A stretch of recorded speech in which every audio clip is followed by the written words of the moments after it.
So hello friend, this is your boy Abhishek Mishra and welcome to another episode of book talks with Abhishek. Basically इस series में हम लोग different books के बारे में डिस्कशन करते हैं, उनके पॉजिटिव पॉइंट्स क्या हैं, उनके नेगेटिव पॉइंट्स क्या हैं, कौन से एग्जामिनेशंस के लिए आप उस किताब को इस्तेमाल कर सकते हो, उस किताब को खत्म करने के लिए कितना टाइम पीरियड लग सकता है, इन सभी चीज़ों के बारे में हम लोग डिटेल में डिस्कशन करते हैं। तो आज के इस वीडियो में भी हम लोग एक नए बुक के बारे में जानने वाले हैं। At the end of the video आपको अच्छे तरीके से समझ में आ जाता है कि वो पर्टिकुलर किताब आपके लिए अप्रोप्रिएट है कि नहीं, आपको किताब खरीदनी चाहिए कि नहीं खरीदनी चाहिए, ये चीज़ आपको अच्छे तरीके से समझ में आ जाती है। तो चलिए आज का वीडियो शुरू करते हैं।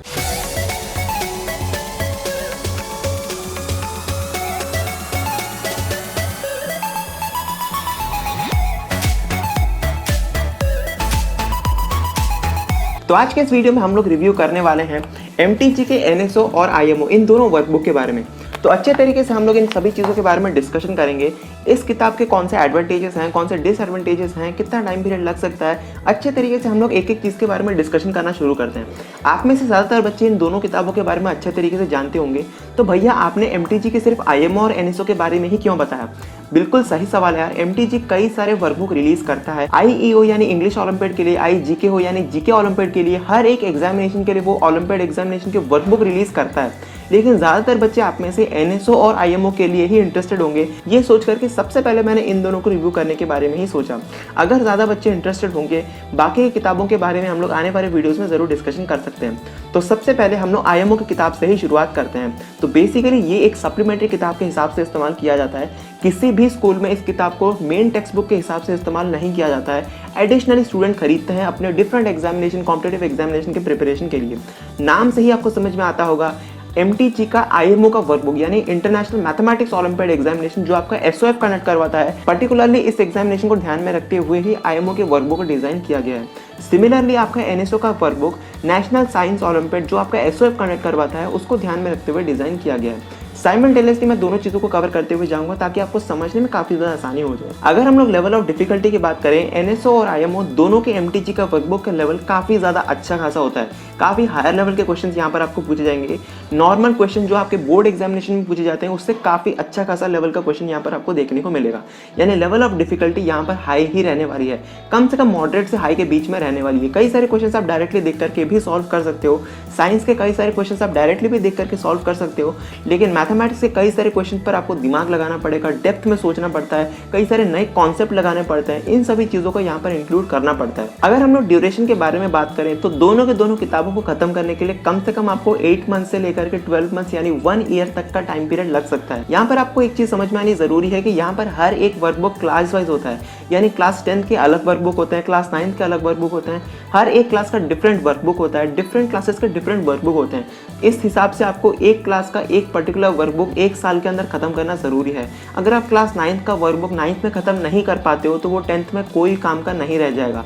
इस चीज़ को ध्यान में रखते हुए आपको अपना वर्कबुक सॉल्व करना जरूरी है। तो इस तरीके से मैंने ओवरव्यू के बारे में आपको अच्छे तरीके से एक्सप्लेन कर दिया है। होपफुली आपको ओवरव्यू अच्छे तरीके से समझ में आ गया होगा।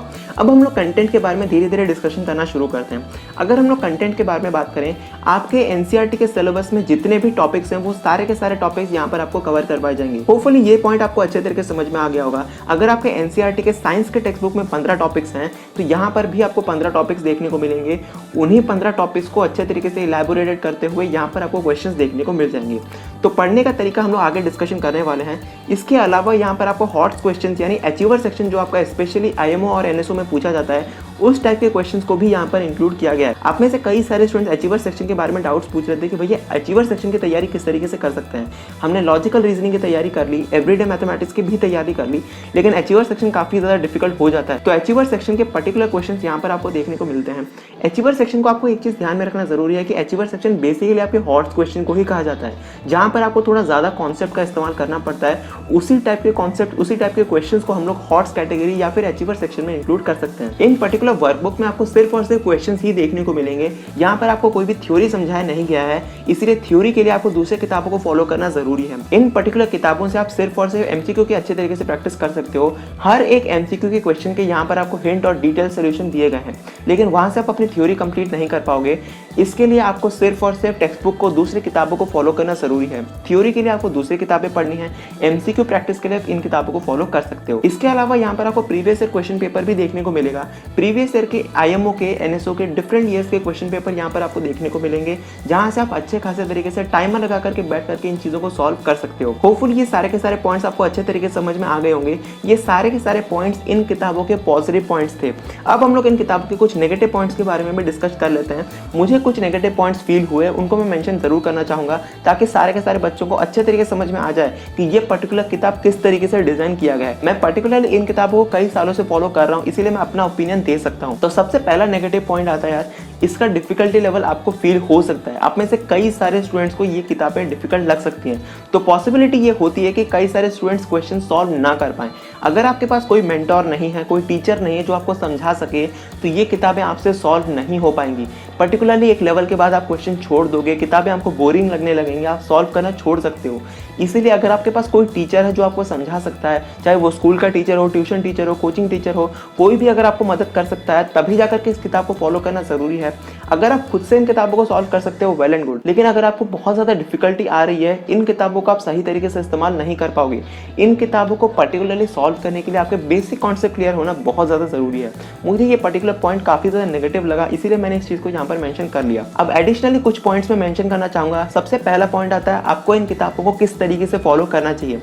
सबसे पहला स्टेप आपका NCERT को ही जाना चाहिए। आपके पर्टिकुलर टेक्स्ट बुक में, साइंस में, मैथमेटिक्स में, इररेस्पेक्टिव ऑफ द बोर्ड, आप कौन से बोर्ड को बिलोंग करते हो कोई फर्क नहीं पड़ता, आपके अपने टेक्स्ट बुक में जितने भी टॉपिक हैं सबसे पहले उनको खत्म करना जरूरी है। उसके बाद आप इस पर जा सकते हो। अगर आपके बेसिक कॉन्सेप्ट क्लियर नहीं होंगे, इन किताबों को आप सॉल्व नहीं कर सकते हो।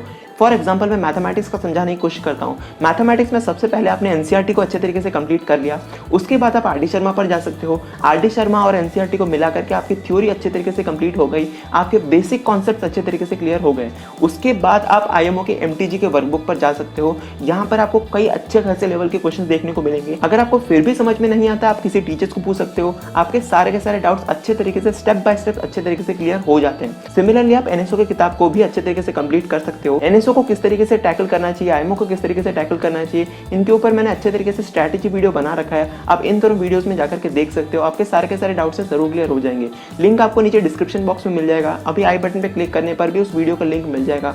आप जाकर के उन वीडियोस को जरूर देख सकते हो, आपके सारे के सारे डाउट्स जरूर क्लियर हो जाएंगे। होपफुली ये वीडियो आपको अच्छे तरीके से समझ में आ गया होगा। अब तक आपको होपफुली समझ में आ गया होगा कि इन किताबों को आपको खरीदना चाहिए कि नहीं खरीदना चाहिए, ये पर्टिकुलर किताबें आपके लिए अप्रोप्रिएट है कि नहीं है। होपफुली ये चीज़ आपको अच्छे तरीके से समझ में आ गई होगी। आने वाले वीडियोस में हम लोग दूसरी किताबों के बारे में भी डिस्कशन करेंगे, उनके पॉजिटिव पॉइंट, नेगेटिव पॉइंट्स, किस तरीके से आप उन किताबों को फॉलो कर सकते हो। ऑलरेडी हमने कई सारी किताबों के बारे में ऑलरेडी डिस्कशन कर रखा है। अगर आप उन सभी किताबों के बारे में भी जानना चाहते हो तो लिंक आपको नीचे डिस्क्रिप्शन बॉक्स में मिल जाएगा। पर्टिकुलर प्लेलिस्ट में जाकर के बुक टॉक्स के सारे एपिसोड्स आप देख सकते हो। कई सारे किताबों के बारे में ऑलरेडी हमने डिस्कशन कर रखा है। अगर इस वीडियो में आपको कोई भी डाउट रह गया हो तो प्लीज कमेंट सेक्शन में जरूर बताओ, हम उन सभी चीजों के बारे में अच्छे तरीके से डिस्कशन कर सकते हैं। तो तब तक नहीं चलते हैं, have a good day and